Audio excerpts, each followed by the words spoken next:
বন্ধুরা, বিপদ যতই সামনে আসুক হাল ছেড়ে দিতে নেই, বরঞ্চ মনের ভিতরে শক্তি সঞ্চয় করতে হয় শত্রুর বিরুদ্ধে লড়াই করার জন্য। দেখুন, দুইটি বাঘ একটি হরিণকে কতভাবে নাজেহাল করছে, একেবারে দিশেহারা। একজন মাথা জাপটে ধরেছে, অন্যজন ঝুঁটি কামড়িয়ে ধরছে, তবুও সে নাছোড়বান্দা, হাল ছাড়ছে না। কিভাবে ওদের হাত থেকে রেহাই পেতে হয় সেই প্রসেসটা সে কঠোরভাবে চালিয়ে যাচ্ছে। দেখা যাক শেষ পর্যন্ত কি হয়, বাঘে যেতে নাকি ওই হরিণটা যেতে। যদিও হরিণের গায়ের চেয়ে বাঘের গায়ে প্রচণ্ড শক্তি, এবং হরিণ এখানে নিরুপায়। দুইটা শক্তিশালী বাঘ একটা নিরীহ হরিণকে যেভাবে ঝাপটে ধরেছে, সেখানে তাকে কিছুই করার ছিল না। তবুও দেখা যাক, সে এখনো পর্যন্ত দাঁড়িয়ে আছে এবং মাথা নত করছে না। শেষ পর্যন্ত কোন দিকে যায় দেখতে থাকি, কি হয় দেখি।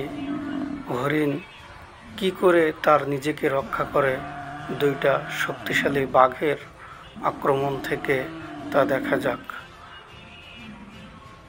অনেক শক্তি প্রয়োগ করে তারা হরিণটাকে ধরে রেখেছে।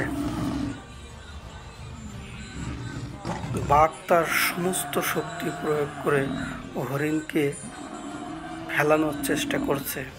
হরিণকে কাট করতে পারলেই তাদের পোয়া বড়। কিন্তু দেখা যাক শেষ পর্যন্ত কি ঘটে।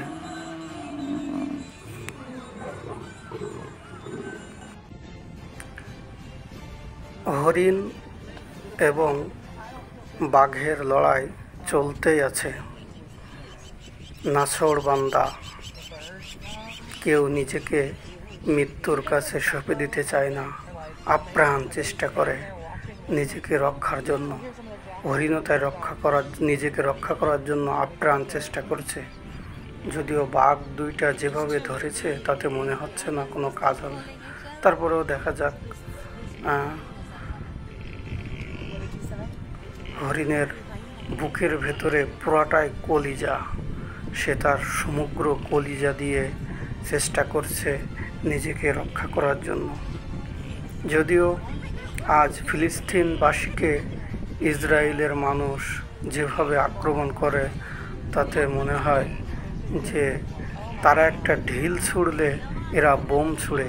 ফিলিস্তিনবাসী যদি একটা ঢিল ছুঁড়ে, ইসরায়েলরা বোম ছুঁড়ে তাদের মেরে ঘর বাড়ি, হাসপাতাল, নিজেদের থাকার জায়গা সব গুঁড়িয়ে দেয়। তবুও কিছু করার নেই, বিশ্বের বড় বড় মোড়লরা দেখেও না দেখার ভান করে। যাই হোক, এই নিরীহ হরিণটা নিজেকে রক্ষার জন্য কত ধরনের চালাকি করছে, তারপরেও দেখা যাক শেষ পর্যন্ত কি হয়।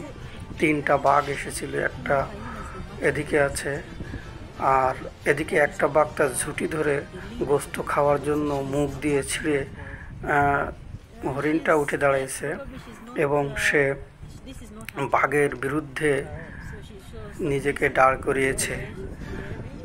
বাঘকে তাড়ানোর জন্য তার শিংকে ব্যবহার করছে এবং নিজের কাছে আসতে দিচ্ছে না। এদিকে আর এ দুইটা বাঘ ওদিকে চলে যাচ্ছে। তারা দেখলো যে এতক্ষণ ওই হরিণটাকে শায়েস্তা করার জন্য নিচের দিকে রেখে কামড়িয়ে, মুখ দিয়ে, নাক দিয়ে বিভিন্নভাবে চেষ্টা করে যখন পারছে না, তখন ও দুজন চলে যাচ্ছে।